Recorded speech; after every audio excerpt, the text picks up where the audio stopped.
मुझे बहुत खुशी है कि इस राष्ट्रीय राजधानी क्षेत्र दिल्ली में हमारे भाई जयरमन जी वेस्ट दिल्ली से कैंडिडेट हैं सर्वलोकी समाज पार्टी से। और ये पहली एक छोटी बैठक है और इसको आप परिचय सम्मेलन भी कह सकते हैं, जहाँ भी मैं देख रहा हूँ कि मातृशक्ति भी हैं। और ये एक आप लोगों के लिए एक बड़ा संदेश है कि 2:30 बजे दिन में इतनी गर्मी में जहाँ लोग घरों में आराम कर रहे होते हैं, वहाँ हमारे महिलाएं और सीनियर साथी यहाँ बैठे हैं। राष्ट्र की चिंता के लिए, देश की चिंता है और समाज की चिंता है। अब आप सभी लोगों को ये तय करना है कि इस देश का संविधान बचाना है या फिर वही हजारों साल पुरानी व्यवस्था में जाना है। जब मनुस्मृति लागू थी, महिलाओं की क्या दशा थी, आज विस्तृत से बताने की ज़रूरत नहीं है। आप सभी लोग जानते हैं और आप साउथ से हैं तो बहुत अच्छी तरह से परिचित हैं कि वस्त्र भी ढकने के लिए कर देना होता था। तो इसलिए आज ये संविधान है और संविधान के तहत हमें और आपको सबको बोलने का अधिकार मिला हुआ है, चाहे महिला हो, पुरुष हो, कोई भी हो। लेकिन ये लोग जो सत्ता में बैठे हुए लोग हैं, ये फिर वही व्यवस्था लाना चाहते हैं, संविधान को ख़त्म करना चाहते हैं। तो इसलिए संविधान को बचाना है। और आपकी जो पार्टी है सर्वलोक समाज पार्टी, सम्राट अशोक का वाक्य था कि सर्वलोक हित से बड़ा कोई भी कार्य नहीं होता है। तो ये इतिहास रचा जाएगा, परिणाम कुछ भी हो, कि सर्वलोक हित समाज पार्टी के जयराम रमन जी ने एक ऐसे टाइम पे उन्होंने पर्चा दाखिल किया है और ऐसे जो तानाशाही सरकार के खिलाफ अपनी आवाज़ बुलंद करने का काम किया है। इसके लिए ये बधाई के पात्र हैं, आप सभी बधाई के पात्र हैं। मैं इनको बहुत बहुत धन्यवाद और साधुवाद देता हूं और मैं उम्मीद करता हूं कि ये इस तमाम क्षेत्र के लोगों को बता देंगे कि हमारी जो विचारधारा है सर्वलोक हित की है। सर्वलोक हित समाज पार्टी जो है वो सभी लोगों के लिए बराबरी और सम्मान का कार्य करेगी। और आज आप जो लोग आए हुए हैं, आज इस टाइम मैंने आपको बताया कि धूप है, गर्मी का समय है, तमाम लोग घरों में होंगे, लेकिन उन सबको जगाना है और एक एक व्यक्ति तक आप सब लोगों को पहुंचना है, एक एक वार्ड तक पहुंचना है। अपने सभी लोगों को बताना है कि यदि इस बार भी नहीं तो फिर कभी नहीं, क्योंकि आज जयराम रमन जी ही नहीं, आज पूरा देश इस शासन सत्ता से परेशान है। इस जो तानाशाही सरकार है इससे परेशान है। हमारे माननीय मोदी जी कहते हैं कि 140 करोड़ का हमारा परिवार है, लेकिन इनका 140 करोड़ का परिवार में से कौन कौन से लोग आते हैं? इनके परिवार में इनके चंद लोग आते हैं और कौन नहीं आते हैं वो हम आपको बता दें। जो पूरे देश को अनाज देता है किसान, वो इनके परिवार में नहीं आता है, क्योंकि 700 से ज़्यादा किसान शहीद हो गए और ये सुध लेने के लिए नहीं गए, तो इनके परिवार में वो नहीं आते हैं। इनके परिवार में वो महिलाएं भी नहीं आती हैं। जो महिलाएं मणिपुर में आपने देखा है निर्वस्त्र घुमाई गई, इनके परिवार में वो भी महिलाएं नहीं आती हैं। जो उन्नाव, खटुआ और हाथरस में घटनाएं होती हैं और बिल्किस बानो जैसी महिला जिनके साथ इतनी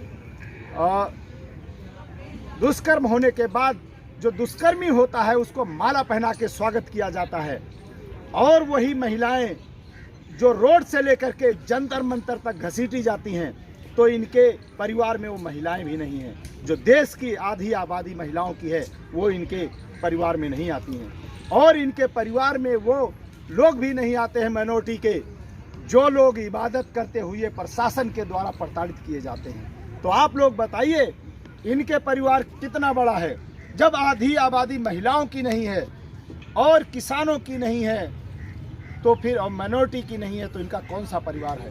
अंबानी अडानी जैसे लोग इनका परिवार है, जो अरबों खरबों रुपया दे करके उनको विदेश में भेजते हैं। चाहे तमाम लोग इन्होंने भेज दिए, और कि 15-15 लाख रुपया प्रत्येक व्यक्ति को मिलेगा। आज तक व्यक्ति का 15 लाख मिलना तो क्या, जिसके खाते में था वो भी खत्म हो गया इतनी महंगाई में। ये 5 किलो राशन पे लोगों को जिंदा रखना चाहते हैं। 5 किलो राशन आपका 150-200 रुपये का मिलता है रमन साहब, और आज देखिए जो सिलेंडर डबल से भी ज़्यादा हो गया है। तो क्या 150 रुपया ज़्यादा है या सिलेंडर की कीमत ज़्यादा है। हर घर में पेट्रोल इस्तेमाल होता है, मोटरसाइकिल में हो या कार में।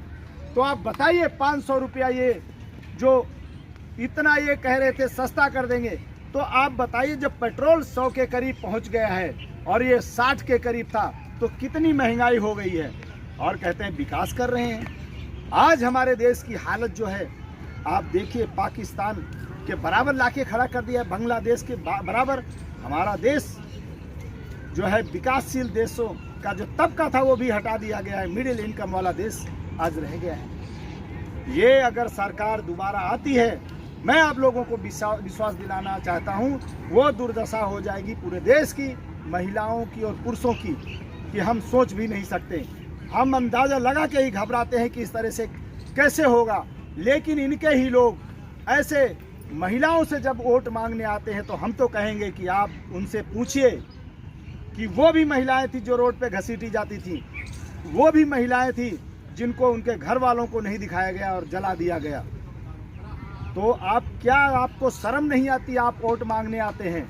आप रमन जी का साथ दीजिए, वार्ड तक जाइए, हर घर जाइए, उनको समझाइए जिस तरह से हमारी पार्टी का नाम है, और उसी तरह हम पार्टी के लिए सभी लोग मिलकर काम करेंगे। और जब तक काम करते रहेंगे, जब तक इस देश को सम्राट अशोक महान का दोबारा पुनः भारत नहीं बना देते हैं, तब तक हम कार्य करते रहेंगे। चुनौतियां कितनी भी हों, संघर्ष कितने भी हों, हम करते रहेंगे। संघर्षों से डरने वाले हम लोग नहीं हैं। आपने देखा पूरे भारत में जब सम करता था, तब सोने की चिड़िया हमारा देश कहा जाता था। उस टाइम हमारे देश के अंदर दरवाजों में कुंडी और ये सिटकनी नहीं हुआ करती थी, क्योंकि उस टाइम इतनी खुशहाली थी कि चोर नहीं हुआ करते थे, चोरियां नहीं हुआ करती थी। लेकिन आज आपकी दीवारें तोड़ दिए जाते हैं, ताले तोड़ दिए जाते हैं, रोड पे चलते महिलाओं के साथ किस तरह से अपमान उनको झेलना पड़ता है। तो ऐसा शासन नहीं चाहिए, हमें वही शासन चाहिए सम्राट अशोक का। सर्वलोक हित के लिए हम काम करेंगे। सर्वलोक हित समाज पार्टी के लिए आप वोट मांगिए, भाई रमन को जिताइए।